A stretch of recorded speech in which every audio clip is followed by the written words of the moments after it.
नमस्कार, मैं हूँ रश्मि राय और हम इस वक्त मौजूद हैं मध्य प्रदेश के कटनी ज़िले में स्थित बड़ेरा गांव में। इस बड़ेरा गांव में जो मंदिर है, चार युग मंदिर, ये बेहद फेमस मंदिर है। यहाँ पे भगवान कृष्ण के, भगवान विष्णु के 4 अवतारों के बारे में बताया गया है और उसी को ध्यान में रखते हुए उनके चारों अवतारों की मूर्ति इस मंदिर में स्थापित है। ये 5 मंजिला मंदिर है जिसमें सतयुग, कलयुग, त्रेता युग, द्वापर युग और सबसे ऊपर माँ विंध्यवासिनी की मूर्ति स्थापित की गई। सतयुग में प्राणी करते क्या थे, तो चौपाई उत्तर देती है। कृतयुग सब योगी विज्ञानी, करी हरि ध्यान तरहि बहु प्राणी। सतयुग में प्राणी योगी थे, विशेष ज्ञानी थे, तपस्वी थे।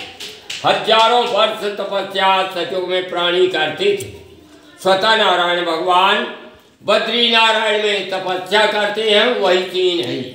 ब्रह्मदंड लिए हुए हैं, कमंडल लिए, माला लिए, वृक्षाला पहने, वृक्षाला पर बैठ करके तपस्या किया है। दूसरे मंजिल में त्रेता में है राम। त्रेता में प्राणी करते क्या थे? त्रेता विविध यज्ञ नर करिहि, प्रभु समर कर्म बहुत तरिहि। त्रेता युग में प्राणी अनेक प्रकार के यज्ञ आदि करते थे। हाथ में हाथ भगवान राम जी के, दूसरे हाथ में स्वतः करने का, कि स्वतः की कमाई करके मानव प्राणी यज्ञ आदि करते थे। तीसरे मंजिल में द्वापर में भगवान कृष्ण हैं। द्वापर में प्राणी करते क्या थे? द्वापर करे रघुपति बल पूजा, नरभाव तरह पाए न दूजा। द्वापर में भगवान राम जी के चरणों की पूजन अर्चन प्राणी करते थे। पूजक बन करके भगवान कृष्ण बैठे हैं। चौथे मंजिल में है कलयुग भगवान। कलयुग में इस समय क्या करना चाहिए? कलयुग के वाला हरिगुण गावत नर पावई बहुत था। कलयुग में भगवान का गुणानुवाद ही करते रहेंगे तो संसार सागर से पार हो जाएंगे। इस मंदिर की पहली मंजिल सतयुग को समर्पित है, तो वहीं दूसरी मंजिल त्रेता युग को, जहां रामचंद्र जी के दर्शन आपको देखने को मिलेंगे। मंदिर पहुंचने पर हमें मंदिर के पुजारी मिले, जहां पर उन्होंने हमें चारों युग की कितनी आयु है इस बात की जानकारी दी। 4,32,000 वर्ष कलयुग की आयु है। अब सतयुग की आयु यदि निकालने हैं तो 4,32,000 वर्ष में 4 का गुणा कर दे तो सतयुग की आयु निकलती है 17,28,000 वर्ष, जिसमें ध्रुव जी ने 36,000 वर्ष पर्यंत राज्य किया है। 4,32,000 वर्ष में 3 का गुणा कर दे तो त्रेता की आयु 12,96,000 वर्ष है, जिसमें भगवान श्री रामचंद्र जी ने 11,000 वर्ष पर्यंत राज्य किया है। उस समय मनुष्यों की आयु 10,000 वर्ष की थी। 4,32,000 वर्ष में 2 का गुणा कर दे तो द्वापर की आयु 8,64,000 वर्ष। उस समय मनुष्यों की आयु 1,000 वर्ष की थी।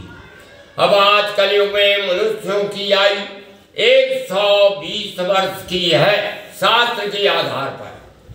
4,32,000 वर्ष कलयुग की आयु, जिसमें अभी 5,122 वर्ष से ही कलयुग समाप्त हुआ है।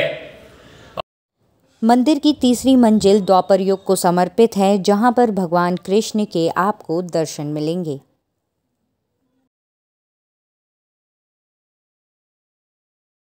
सतयुग में सत्यता ईमानदारी के प्रतीक हैं। जैसे राजा हरिश्चंद्र हो गए, कालू राम के यहाँ पे गए, लेकिन उन्होंने सत्यता का परित्याग नहीं किया।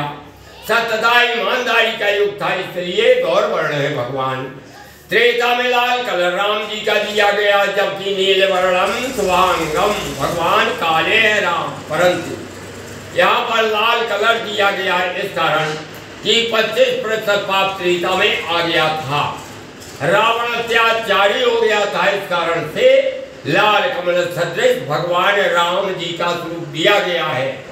तीसरे मंजिल में द्वापर में भगवान कृष्ण सांवलिया स्वरूप है। इस कारण कि 50% पाप द्वापर में आ गया था। कंस, दंतवक्र, शिशुपाल, भौमासुर अन्य राक्षस समुदाय बढ़ गया था, जिस कारण से कृष्णावतार लेकर के भगवान ने राक्षसों का विनाश किया, धर्म की स्थापना की। चौथे मंजिल में कलियुग भगवान बिल्कुल काला स्वरूप है। इस कारण कि झूठ है लेना, झूठ है देना, झूठ है भोजन, झूठ चबेना, दिन रात ये आदमी झूठ बोलता है। सत्यता ईमानदारी नहीं रह गई। अन्याय को कर्मरत आदमी दिन प्रतिदिन हो रहा है। अंतिम चरण में 4,32,000 वर्ष के अंतिम चरण में 75% पाप बढ़ जाएगा। पशुआ संज्ञा हो जाएगी, माँ बहन वगैरह का संबंध सब समाप्त हो जाएगा। उस समय मनुष्यों की आयु 10-15 साल की हो जाएगी। जब घोर अत्याचार पाप बढ़ेगा तब भगवान का अवतार होगा। इसलिए बिल्कुल काला स्वरूप भगवान का है। वहीं इस मंदिर की चौथी मंजिल कल्कि अवतार को समर्पित है। कहा जाता है कि भगवान विष्णु कलयुग के अंत में कल्कि अवतार लेकर धर्म की पुनर्स्थापना करेंगे। वहीं मंदिर के सबसे ऊपर जगतजननी माँ आदि शक्ति दुर्गा स्वरूप माँ विंध्यवासिनी का मंदिर स्थापित है। धर्म और आध्यात्म से जुड़ी कुछ ऐसी ही तमाम जानकारियों को लेकर के हम फिर आपसे जुड़ेंगे। तब तक के लिए नमस्कार।